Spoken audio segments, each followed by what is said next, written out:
Mas, de qualquer maneira, o governo federal lançou uma ofensiva para tentar atrair emendas parlamentares, a fim de financiar sua principal vitrine, o novo PAC. As estratégias incluem a garantia de que o recurso das emendas não será contingenciado e com contrapartidas. As ações sinalizam uma tentativa do Planalto de ter controle maior sobre o orçamento da União, após um pedido de transferência de competência e recursos cada vez maior do governo, Poder Executivo para o Congresso.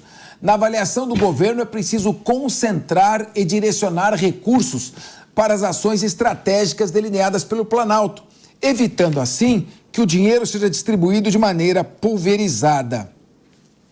Muito bem, olha, vamos primeiro dar uma parada aqui para a gente debater esse primeiro bloco. Meu querido Ricardo Rous, o problema da emenda parlamentar é um instrumento legítimo. O parlamentar, ele vota o orçamento, ele ajuda a construir o orçamento, ele quer participar da construção deste orçamento. Agora, a principal diferença entre o remédio e o veneno é a dose. Você chega a ter quase 50 bilhões de reais de emendas parlamentares, quando se sabe que foi investido apenas 900 milhões, dá 10%, 2%, praticamente 2% disso na área de segurança pública. E a emenda parlamentar, embora ela vá para uma finalidade pública, é uma finalidade pública que obedece à lógica dos interesses eleitorais do parlamentar. Ele manda dinheiro para a sua base eleitoral. E às vezes a base eleitoral não está precisando daquele recurso. Tem uma cidade ao lado carente desse investimento que não recebe nada. E a outra cidade continua recebendo porque deu mais votos ao parlamentar. Agora, de que adianta o parlamentar também exigir emenda parlamentar se o governo é que vai distribuir como bem quiser? Como é que vai funcionar essa estratégia? Emenda parlamentar é emenda parlamentar. Olha, Capês, apesar de legítima, eu particularmente sou contrário à lógica que hoje é utilizada das emendas parlamentares, que para mim elas estão desvirtuando o que o parlamento de fato deve fazer. Na minha opinião, ele deveria fazer as emendas no orçamento apenas e fiscalizar o executivo na execução desse orçamento.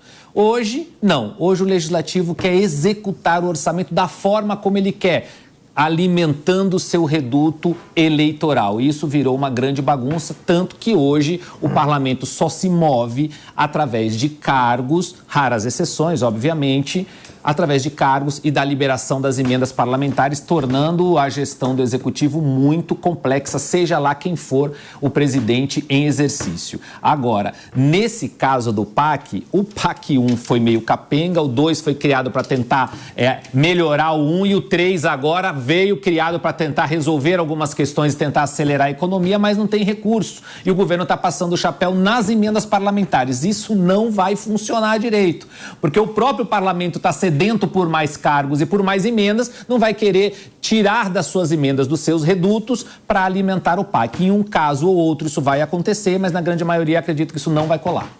Cássio Miranda, então funciona o seguinte, o governo vai dizer para o deputado, ou você vai mandar a sua emenda parlamentar para cá, ou eu não libero a sua emenda parlamentar.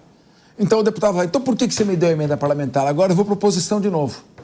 Ou seja, você está tirando a emenda parlamentar do deputado e perdendo o apoio do deputado. Isso tem um nome, Capês. Dá com uma mão e toma com a outra.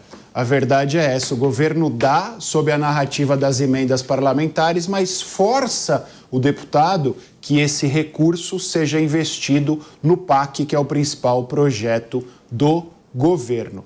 Óbvio, nós temos criticado com muita veemência e com muita razão nos últimos dias esse ímpeto do Centrão, que já tomou o controle da Caixa Econômica Federal e nos próximos dias vai também ter o controle do Banco do Brasil, mas aí fica difícil também defender a política e as estratégias políticas adotadas pelo governo. Se é para dar emenda, dê liberdade para que o parlamentar gaste essa emenda, destine essa emenda para a finalidade que ele quiser. Do contrário, você vai deixá-lo nervoso duas vezes.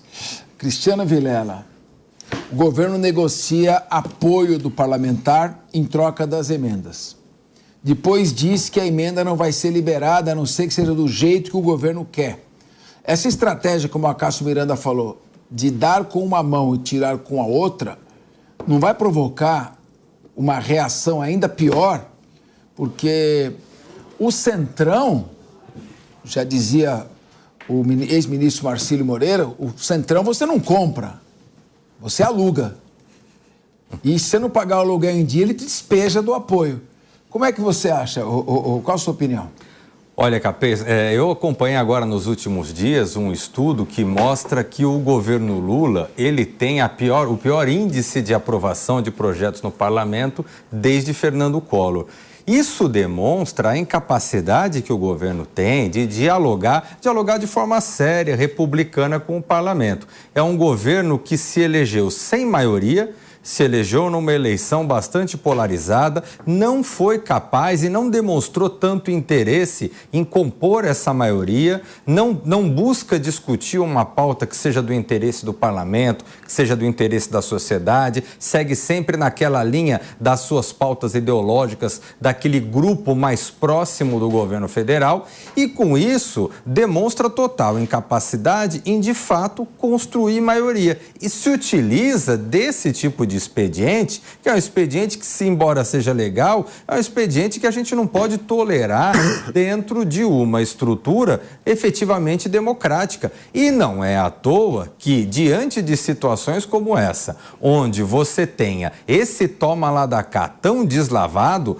você acabe não só levando a uma situação onde não se possa confiar nessa base, como também você acaba tendo uma situação onde muitas vezes o governo ele acabe não entregando aquilo que ele oferece. Isso é péssimo para a governabilidade, isso é péssimo para as instituições e isso tem vida curta. É muito perigoso um governo que com menos de um ano já se vê obrigado a adotar esse tipo de expediente.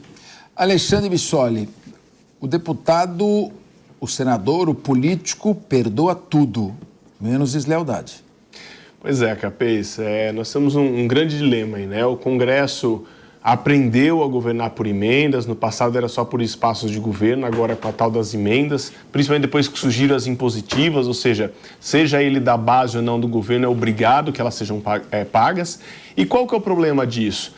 Quando você conversa com deputados, eles defendem, né? Não, porque a emenda, a importância, porque o eleitorado, a gente sabe a necessidade, está lá na base, está na ponta. A desculpa dos parlamentares é maravilhosa, desde que ele pense no mandato dele e nos interesses eleitorais dele. Por que eu digo isso? Porque não tem visão de solução do país que não seja uma visão macro. O parlamentar vai sempre pensar na emenda dele de acordo com o eleitorado dele, que vai permitir com que ele continue se reelegendo. Uma visão macro necessária para você atender questões de país muito maiores. Então, por exemplo, quando você olha em matéria de infraestruturas, você tem que desenvolver mais a região norte e nordeste para interligar com a região sul e sudeste, que já pode ser mais desenvolvida.